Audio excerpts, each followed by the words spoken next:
wa ala niyatahu. Ustaz Imawan, Ustaz Imawan.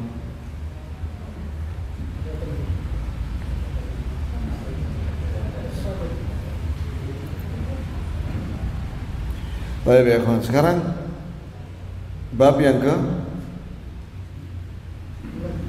9 ya.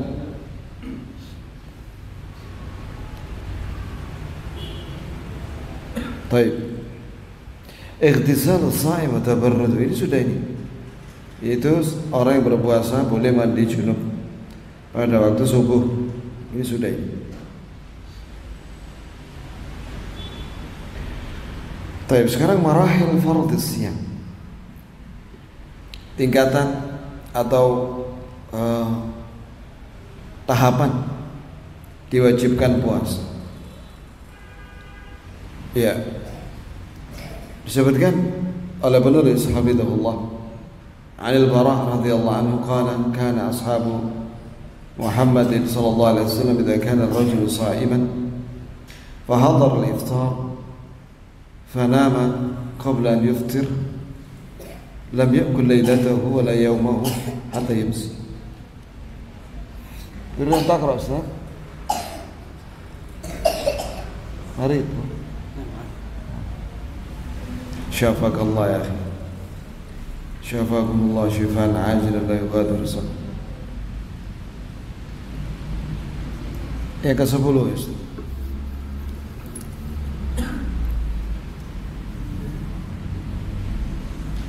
مراحل فرض الصيام.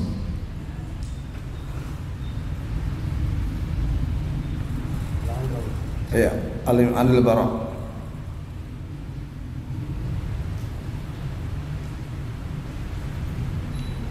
بسم الله الرحمن الرحيم. قال المؤلف حفظه الله تعالى: مراحل فرض الصيام.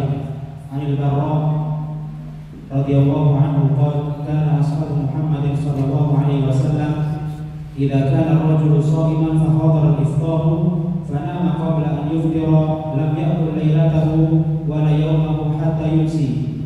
وإن قيس بن سرمة الأنصاري كان صائما فلما حضر الإفطار أتى امرأته فقال لها: أعندك طعام؟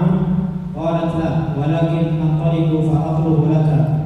وكان يومه يعمل فغلبته عيناه فجاءته امرأته فلما رأته قالت: خيبة لك، أي فاتك ما تطلبه وهو الطعام. فلما انتصف النهار غشي عليه فذكر ذلك للنبي صلى الله عليه وسلم فنزلت هذه الآية: أحل لكم ليلة الصيام الرفث إلى نسائكم ففرحوا به فرحا شديدا ونزلت: وكلوا واشربوا حتى يتبين لكم الخيط الأبيض من الخيط الأسود من الفجر. Baik. Jadi berkata Al-Bara radhiyallahu anhu, sahabat Nabi Al-Bara bin Azib, semoga Allah meridainya, berkata bahwa dahulu para sahabat Nabi Muhammad sallallahu alaihi wasallam, ini ketika awal pensyariatan puasa, apabila seorang ketiduran ketika berbuka, ya ini tidak sempat makan, maka tidak boleh dia makan malam itu karena ketiduran, dan dia harus lanjut puasa subuhnya sampai sore lagi, baru boleh makan berbuka itu ketika maghrib besok. Begitu awal. Dan ada seorang sahabat namanya Qais bin Sirma al-Ansari, semoga Allah meridhoinya. Awalnya dia puasa siang hari. Ketika datang maghrib, dia bertanya kepada istrinya, apakah kau punya makanan untuk berbuka puasa? Maka dia bilang, tidak, tapi saya akan pergi, saya akan mencarikan makanan untukmu. Lah siangnya dia itu melakukan pekerjaan yang sangat melelahkan. Akhirnya sebelum istrinya datang, dia ketiduran. Nah, ketika dia melihat suaminya tidur, maka istrinya berkata, aduh, rugi kau. Sehingga dia tidak boleh makan malam itu, bahkan tidak boleh jiwa dengan istrinya malam itu. dia harus puasa lagi subuhnya itu sampai maghrib berikutnya. Nah, ketika di siang hari dia pingsan karena nggak berbuka wala sahur, akhirnya dia pingsan. Maka diceritakan itu kepada Nabi SAW. Maka turunlah ayat dalam Al-Baqarah ayat 187, uhilla lakum lailatus siyamir rafathu ila nisaikum. Dihalalkan untuk kalian jima dengan istri kalian ya pada malam hari di bulan Ramadan. Kemudian juga alhamdulillah mereka para sahabat senang sekali, gembira, dan turun ayat untuk menghapus tadi larangan makan apabila didahului tidur, yaitu wa kulu washrabu, silakan kalian makan dan minum pada mulai maghrib ya, hatta yatabayyana lakumul khaytul abyadu minal khaytil aswadi minal fajr, sampai datang waktu fajar shadiq, jadi subuh. Maka silakan kalian waktu itu dari mulai maghrib sampai subuh diizinkan dan dibolehkan untuk makan dan minum. Jelas ya jemaah? Itu awalnya seperti itu, terus turunlah ayat yang menghapus itu.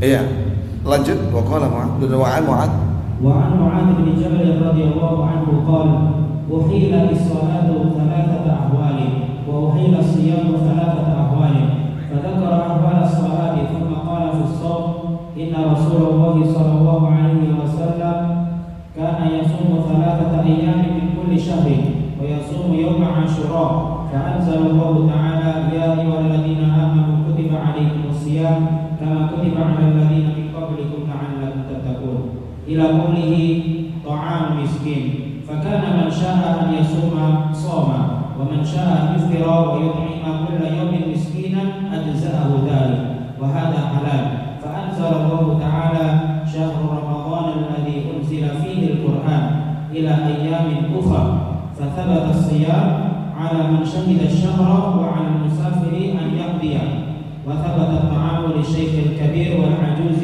اللذين لا يستطيعان الصوم رواه أبو داود. Nah, kemudian tentang tahapan puasa, kewajiban tahapan puasa disebutkan oleh Mu'adz bin Jabal semoga Allah meridhoinya berkata bahwasanya salat mengalami tahapan 3 kali. Iya. Nah, setelah itu dijelaskan oleh Mu'adz, tapi di sini nggak dijelaskan oleh penulis, tapi dijelaskan tentang tahapan puasa. Iya, jadi awalnya bahwa Rasulullah SAW berpuasa 3 hari setiap pertengahan bulan. Itu wajib hukumnya awalnya, sebelum Ramadan, sebelum diwajibkan Ramadan.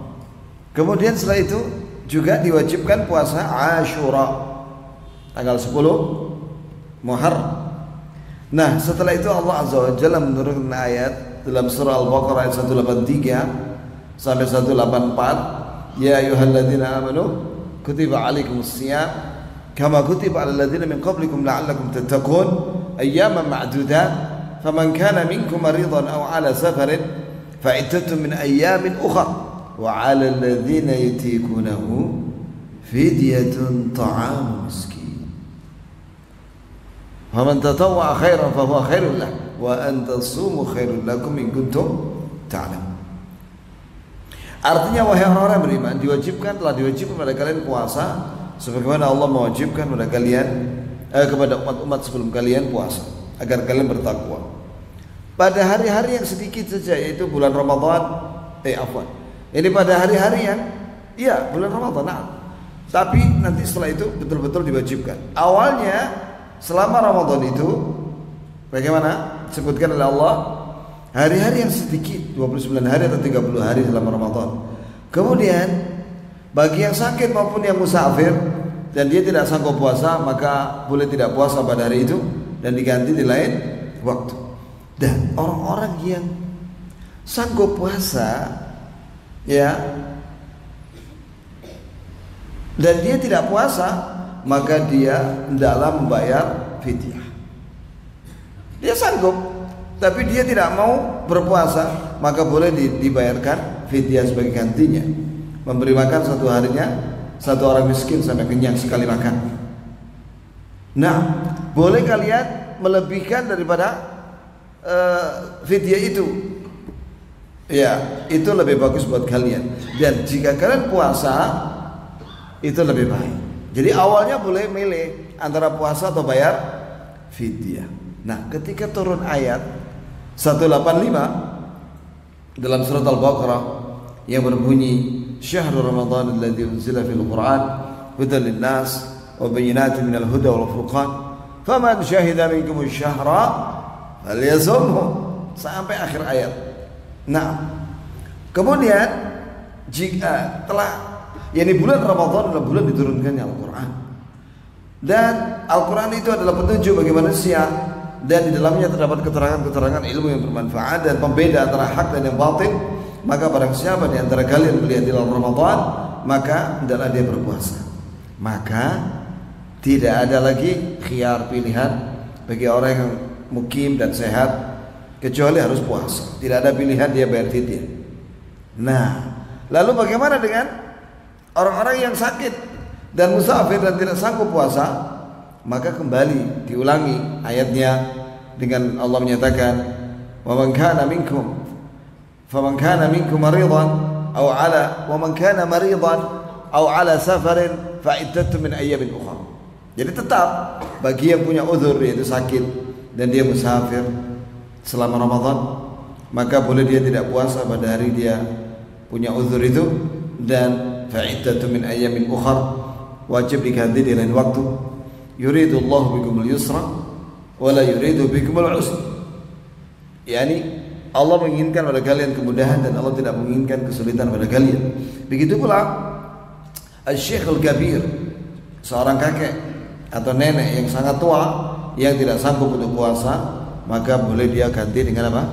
Bayar fidyah, karena tidak sanggup dia mengqadha puasa. Jelas ya jemaah? Jadi awalnya apa ya kawan? Diwajibkan puasa 3 hari pertengahan bulan Hijriah dan Asyura. Yang kedua, ketika datang perintah untuk puasa di bulan Ramadan pada ayat 183 184, itu masih dibolehkan memilih bagi yang mampu dan dia mukim dan sehat untuk puasa atau tidak puasa. Jika tidak puasa, maka dia wajib bayar fidyah. Nah, ketika turun ayat 185, maka wajib puasa bagi yang tidak punya uzur. Bagi yang sehat dan mukim tidak ada pilihan untuk bayar fidyah, tapi dia harus berpuasa Ramadan sampai hari kiamat. Inilah tahapan-tahapan kewajiban apa? Puasa. Lanjut.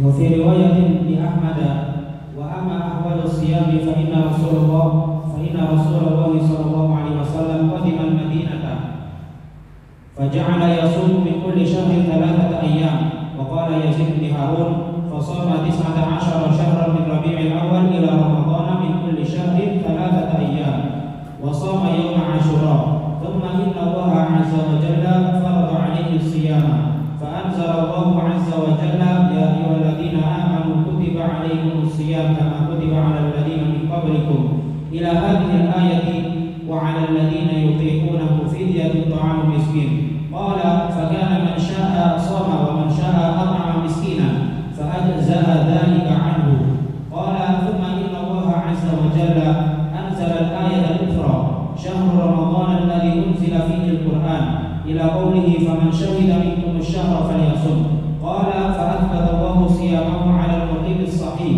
ورخص فيه للمريض والمسافر وثبت الإطعام للكبير الذي لا يستطيع الصيام فهذان حولان قال وكانوا يأكلون ويشربون ويأتون النساء ما لم يناموا فإذا ناموا امتنعوا قال ثم إن رجلا من الأنصار يقال له سرمة ظل يعمل صائما حتى أمسى فجاء إلى أهله فصلى العشاء ثم نام فلم يأكل ولم يشرب حتى أصبح فأصبح صائما قال فرآه رسول الله صلى الله عليه وسلم وقد جهد جهدا شديدا قال ما لي أراك قد جهدت جهدا شديدا qala ya Rasulullah inni 'amiltu nafsi faji'tu hina ji'tu fa'alqaitu nafsi fanimtu wa asbahtu hina asbahtu sha'iman. Qala wa kana Umar qad asaba minan nisa'i min jariyatin aw min hurratin ba'da ma nama wa ata an-nabiy sallallahu alaihi wasallam fa dzakara dhalika lahu fa anzalallahu 'azza wa jalla uhilla lakum laylata as-siyami rafathu ila nisaikum ila qawlihi thumma aqimus siyama ila lail. Di sini ada tambahan riwayat sama dengan di atas, cuma ada tambahan bahwasanya Nabi SAW puasa 3 hari pertengahan bulan Hijriyah, ya, dan Ashura itu selama 19 bulan. 19 bulan. Nah, ketika turun ayat ya ayyuhalladzina amanu surat Al-Baqarah 183 sampai 184, maka kalau selama Ramadan siapa yang mau puasa silakan, siapa yang tidak wajib bayar fidyah kepada satu orang miskin per harinya sekali makan. Nah, dan juga ikhwan sekalian,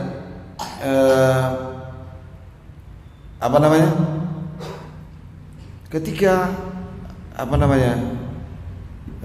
turun ayat 185, maka tidak ada lagi keringanan bagi orang yang sahih, sehat dan mukim, ya, untuk bayar fidyah, dia harus puasa.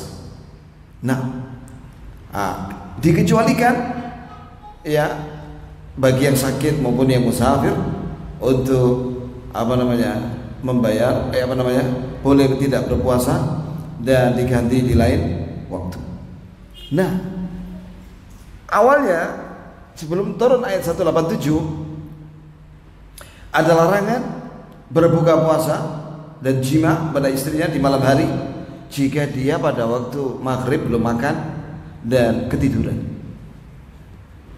Nah, akhirnya ada peristiwa dua sahabat. Yang pertama Sirmah tadi, yaitu dia karena ketiduran, jadi dia malam itu tidak makan, tidak minum, akhirnya tidak sahur juga dan puasa, dan siangnya akhirnya dia betul-betul kelelahan dan ditanya sama Rasulullah, kenapa kamu kok sampai kelelahan seperti itu? Katanya, aku kemarin bekerja ya Rasulullah, ya, dan kelelahan akhirnya aku ketiduran dan akhirnya aku puasa terus lanjut sampai besoknya akhirnya dia kecapean. Dan Umar sempat malam itu juga jima dengan sebagian istrinya atau jariyah budak atau dengan istrinya yang merdeka setelah dia ketiduran. Dan itu disebut dalam surat Al-Baqarah ayat 187, uhilla lakum lailatas siyami rafathu ila nisaikum hunna libasun lakum wa antum libasun lahun alimallah annakum kuntum takhtanuna anfusakum. Alimallah, Allah mengetahui bahwa di antara kalian ada yang melanggar masalah ini, yaitu jima dengan istrinya padahal dia sudah tidur. Padahal kalau sudah tidur tidak boleh makan, tidak boleh minum, tidak boleh jima. Tapi Umar jima waktu itu, maka Allah maafkan dia. Alimallahu annakum kuntum takhtanuna anfusakum fataba alaikum, maka Allah menerima taubat kalian, wa afa ankum, dan Allah memaafkan kalian. Fal'an, maka sekarang berarti dihapus sudah larangan jima bagi yang ketiduran. Setelah bangun dia malam pengen jima, fal'ana bashiruhun, sekarang kalian boleh jima dengan istri-istri kalian, ya, wabtaghu ma kataballahu lakum, dan silakan kalian mengharapkan apa yang Allah tetapkan buat kalian, yaitu anak, dengan jima kalian dengan istri kalian. Wa kulu washrabu hatta yatabayyana lakumul khaytul abyadu minal khaytil aswadi minal fajr thumma atimmus siyama ila al-lail. Maka juga dibolehkan bagi kalian makan dan minum dari mulai maghrib, walaupun dia ketiduran, boleh dia makan dan minum setelah dia bangun tidur itu malam itu, dan sampai waktu subuh munculnya fajar shadiq. Nah, begitu ya. Inilah tahapan-tahapan disyariatkan apa? Puasa. Faedahnya? Al-fawaid wal ahkam. Al-awwal anna min rahmatillahi tabaraka wa ta'ala at-takhfif 'an ibadihi al-mu'minin. Idh kana min marahil fardh as-siyam anna man nama 'aqiba ghurubi syamsi aw salla 'isha'a amsaka 'an al-muftirati ila إلى غروب شمس اليوم الثاني ولحقهم في ذلك مشقة شديدة كما في قصة هذا الصحابي رضي الله عنه فخفف الله تعالى عنهم بإباحة الأكل والشرب والنساء في ليالي رمضان سواء نام الصائم عقب الغروب أم لم ينام فكان ذلك رخصة من الله تعالى فله الحمد وله الشكر. Yang pertama di antara rahmat Allah Tabaraka wa Ta'ala yaitu Allah itu memberikan keringanan kepada hambanya. Sebab dari penjelasan tadi tahapan kewajiban puasa ada tahapan yaitu terjadi barang siapa yang tidur ya sebelum berbuka, setelah tenggelam matahari dia ketiduran, yakni setelah salat maghrib dia sebelum sempat berbuka, belum makan belum minum tapi ketiduran setelah salat maghrib ya, atau sampai isya dia belum makan terus ketiduran, maka tidak boleh dia makan, dilarang, diharamkan makan dan minum sampai maghrib besoknya. Nah itu ya kawan. Dan ini berat bagi para sahabat waktu itu. Sebagaimana kisah sahabat ini, maka Allah ringankan mereka dengan Allah membolehkan mereka makan dan minum dan jima dengan istrinya di malam-malam Ramadan, baik dia ketiduran ya setelah tenggelam matahari atau tidak tidur. Ini keringanan dari Allah untuk hambanya kaum muslimin dan muslimat. Maka bagi Allah Azza wa Jalla segala puji dan sanjungan dan syukur. Yang kedua, khidmatul mar'ati zawjaha wa anna dhalika min husnil 'ishrata wa tabaqqul. Ya, bahwa kisah dari Sirmah tadi bahwa dia ketika bilang sama istrinya, apakah ada makanan engkau? Dia bilang tidak ada, tapi saya akan carikan makanan untuk musuh. Mencarikan di sini ya belita atau apa gitu, ya kawan ya. Nah di sini menunjukkan bahwa adalah seorang istri melakukan khidmah, membantu suaminya dalam urusan rumah tangga semampu dia. Dan ini bagian daripada kewajiban istri. Ya. Jadi untuk menggapai sakinah, mawaddah, warahmah itu adalah suami istri itu tolong menolong. Bukan hanya suaminya, bukan hanya istrinya, tapi dua-duanya ya untuk saling membahagiakan pasangannya masing-masing. 3. Wara'u sahabati radhiyallahu anhum wa imtithaluhum li awamirillahi tabaraka wa ta'ala wa khawfuhum min mukhalafatiha wa muraqabatuhum lillahi 'azza wa jalla fi sirri wal 'alan wa qad jaa'a fi ba'd riwayatil hadits fa abta'at 'alayhi ay zawjatuhu fanama fa ayqadathu fakariha an ya'si Allah wa rasulahu wa aba an yaqula wa asbaha sha'iman wa fi riwayatin ukhra fa wada'a ra'sahu fa akhfa wa ja'athu imratuhu bi ta'amihi fa qalat lahu qul fa qala inni qad nimtu qalat innaka lam tanam fa asbaha ja'ian majhudan. Di sini juga menunjukkan faedah penting bahwa para sahabat itu orang-orang yang wara'. Wara' itu berhati-hati dan menjauhi yang haram. Dan mereka orang-orang yang melaksanakan perintah Allah dengan tekun dan takut sama Allah Subhanahu wa taala dan merasa diawasi oleh Allah baik sendirian maupun di depan orang.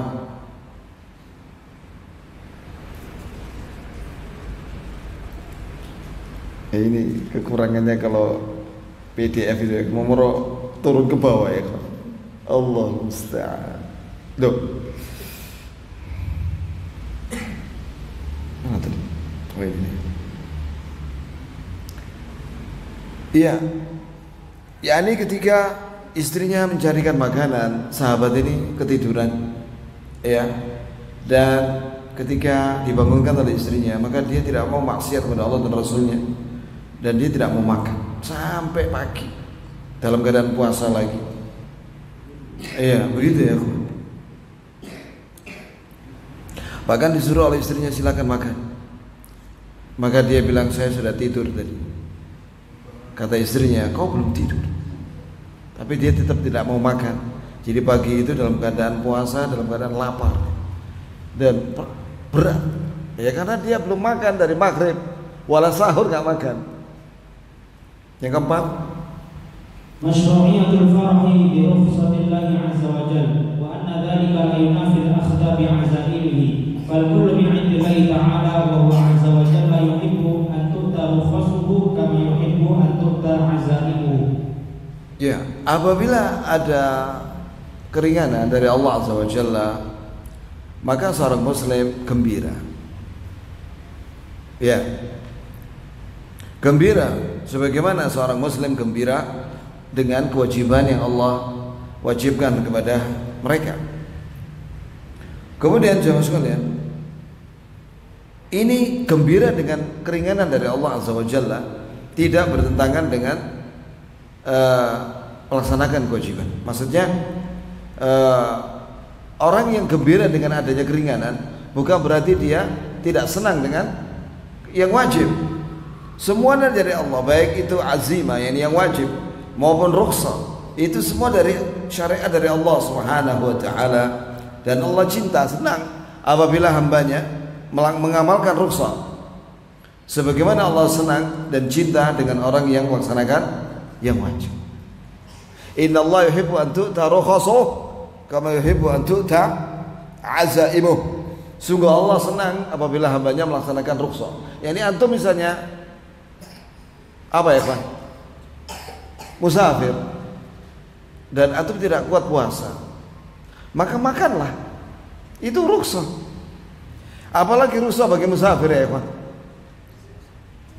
Jamak qashar. Itu rukhsah, keringanan. Maka jika antum mengambil rukhsah itu, maka Allah mencintai antum. Sebagaimana Allah mencintai ketika kalian tidak safar, kalian melaksanakan puasa ya, dan juga tidak menjamak dan tidak mengqashar. Jadi keringanan itu yang Allah berikan kepada orang yang punya udzur, hendaklah dia mengambilnya. Walau misalnya nih ya, ada di luar Ramadan ada seorang musafir ke Surabaya misalnya. Ketika di bandara Juanda, bolehkah dia mengqashar? Rukhsah itu, laksanakan qashar itu. Walaupun antum sanggup untuk melaksanakan 4 rakaat, tapi ketika antum mengambil rukhsah 2 rakaat itu, antum dicintai oleh Allah. Alhamdulillah. Yang kelima, al-khamis rahmatullahi tabaraka wa ta'ala bi'ibadihi idh yashra'u lahum ma yanfa'uhum min al-ibadati allati fiha salahu qulubihim wa zakatu nufusihim. Rahmat Allah bagi hambanya ketika Allah memberikan aturan syariat kepada kaum muslimin, hal-hal yang sangat bermanfaat ya buat dunia dan akhirat mereka dari ibadah-ibadah, dan itu bagus buat hati mereka dan kesucian bagi jiwa mereka. Intinya semua yang Allah turunkan dari agama Islam ini, syariat dalam agama Islam ini, itu untuk kebahagiaan ya manusia. Ya, lanjut. As-sadis annahu subhanahu ya'khudhuhum bitadarruji fima lam ya'tadu alayhi kama jaa fardhu sholati ala ahwalin thalathatin wa kadhalika shaum wa kadhalika an-nahyu 'anil khamri wa qad i'taduha jaa tahrimuha bitadarruji rahmatan minhu 'azza wa jalla wa takhfifan 'ala 'ibadihi falahu al-hamdu katsiran. Nah, ini penting ya kawan, bahwa Allah Subhanahu wa taala ketika menurunkan syariat itu ada tahapannya sesuai dengan kondisi para sahabat waktu itu. Seperti tahapan salat, tahapan puasa, begitu pula tahapan larangan khamr.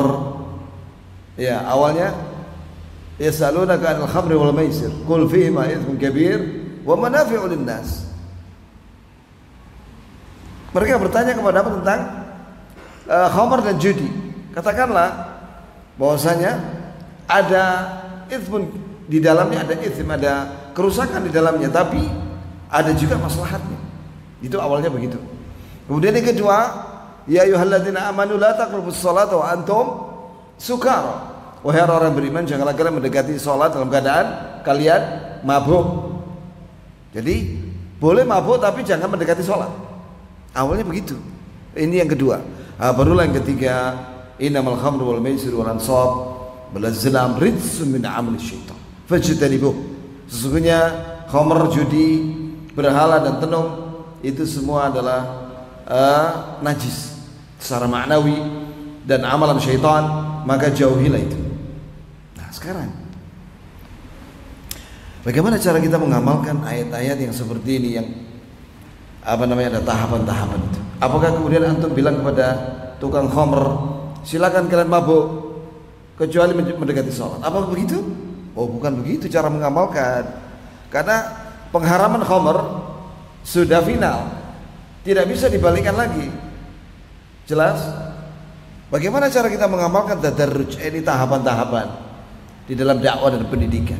Yaitu ketika mengajari manusia, dahulukan yang sangat penting, baru penting. Yang sangat penting apa ya, kawan?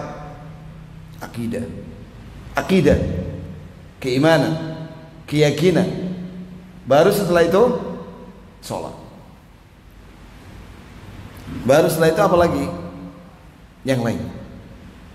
Ya, sebagaimana sabda Rasulullah SAW kepada Mu'adz ibn Jabal, innaka ta'ti qauman min ahlil kitab, kau akan mendatangi kaum dari ahlul kitab, yaitu Yahudi di Yaman. Fa in ji'tahum fad'uhum ila an yuwahhidullah, fi riwayah ila an yashhadu an la ilaha illallah wa anni rasul. Jika kau mendatangi mereka, ajaklah mereka yang pertama kepada apa?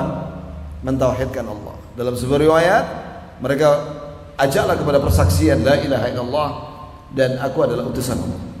Fa in hum ata'u laka bidzalik fa akhbirhum anna Allah iftarada alaihim 5 salawat fil yawmi wal lailah.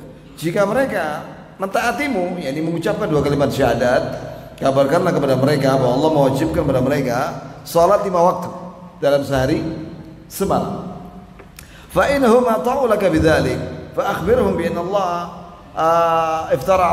iftarada alaihim sadaqatan tu'khadhu min aghniyaihim faturadda ila fuqara'i.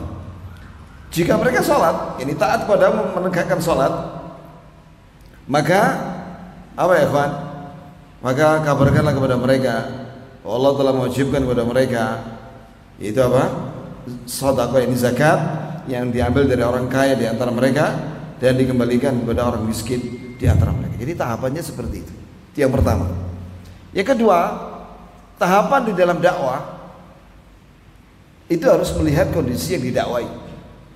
Ajarkanlah kepada mereka bisigharil ilm qabla kibari. Ajarkan ilmu yang gampang. Misalnya apa yang gampang ya, Pak? Ajarkan mereka alif ba ta. Jadi kalau dia masih buta huruf hijaiyah, ajarkan dia itu alif ba ta. Alif fathah, alif hamzah fathah, alif hamzah dhama'u, alif hamzah kasrah i, ya. Terus begitu sampai dia bisa baca Al-Qur'an. Setelah dia bisa baca Al-Qur'an, baru ajarkan apa? Bahasa Arab. Itu kalau ingin dia tafaqquh fiddin. Terus bertahap lagi percakapan setelah itu. Nah, kalau dia sudah bisa menguasai bahasa Arab, barulah apa? Mempelajari tafsir, akidah, tafsir, hadis, fikih dan seterusnya. Jadi ada tahapan-tahapan. Bahkan kalau tahapan di Libya itu ya, ini Ustaz, antum pernah di edat kelas 1 mustawa awal. Nah, saya nggak mendapatkan mustawa awal ya, yang semester pertama, sehingga saya tidak mendapatkan ilmu menulis khat dan aswat. Aswat masih bisa lah kita mempelajari sendiri, tapi khat, nah ini khat, ada khat rik'ah, itu yang tulisannya untuk copot itu. Dan saya otodidak. Ya akhirnya ya orang tua elek tulisan gue. Sebenarnya kalau kawan-kawan saya yang masuk semester pertama belajar khat, tulisannya bagus-bagus. Saya nggak masuk, nggak dapat pelajaran khat. Akhirnya alhamdulillah tulisanku kayak dokter gitu loh, Titi, ya kan. Alhamdulillah dosen-dosen itu bisa baca. Kadang-kadang temanku itu tidak bisa baca. Saya tidak bisa baca. Ya, tapi dosen bisa baca. Alhamdulillah, yang penting dosen bisa baca. Gitu ya, kawan. Baik, lanjut. Anna fariidat as-siyam ja'at bit-tadarruj li'anna an-nasa ma kanu mu'tadinahu fi awal al-Islam kama ja'a fi riwayat ats-tsaniyah lil hadits anna Mu'adz radhiyallahu anhu qala wa kanu qauman lam yata'awwadu as-siyama wa kana as-siyamu 'alaihim shadidan. Nah, kenapa puasa ini perintahnya kok bertahap? Karena dulu yakni di zaman Nabi, awalnya para sahabat itu di awal Islam mereka tidak terbiasa puasa. Jadi puasa bagi mereka berat. Gitu ya, kawan. Maka ada tahapan. Lanjut. Anna siyama furidu ala thalathi marahil. Al-ula siyamu thalathati ayyamin kulli shahrin wa ashura. Al-thaniya at-takhyiru fi shaum Ramadan baina as-siyami wa baina al-it'ami liman la yuridu siyam. Al-thalitha fardu siyami ala al-mustati' والتخفيف عن الشيخ الكبير والعجوز اللذين لا يستطيعان الصيام بالإطعام ويدخل في ذلك المريض مرضا لا يرجى برؤه. Maka berdasarkan hadis di atas, keterangan di atas, bahwasanya puasa itu ada 3 tahapan. Yang pertama, kewajiban puasa 3 hari setiap pertengahan bulan dan Asyura. Yang kedua, ketika bulan Ramadan silakan pilih antara puasa atau tidak puasa. Tapi kalau nggak puasa memberi makan bagi yang tidak puasa. Memberi makan pada orang miskin setiap harinya 1 kali makan sampai kenyang.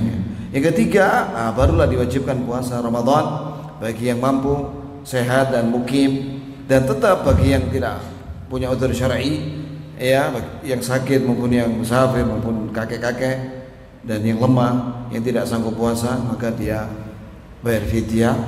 Maksudnya kakek dan nenek dan orang sakit menahun bayar fidyah. Adapun yang tadi sakit tidak menahun, maka dia boleh tidak berpuasa pada hari itu dan diganti dengan waktu sebagaimana musafir. Kayaknya ini pertemuan maghrib ini ya kawan, 1 bab saja. Karena habis ini saya ngisi lagi di apa itu? Di Skodam itu ya, insya Allah. Adapun yang nomor 11 dan seterusnya, insya Allah nanti kita akan sampaikan di majelis-majelis selama Ramadan biidznillah ta'ala. Subhanakallahumma bihamdik asyhadu an la ilaha illa anta astaghfiruka wa atubu ilaik.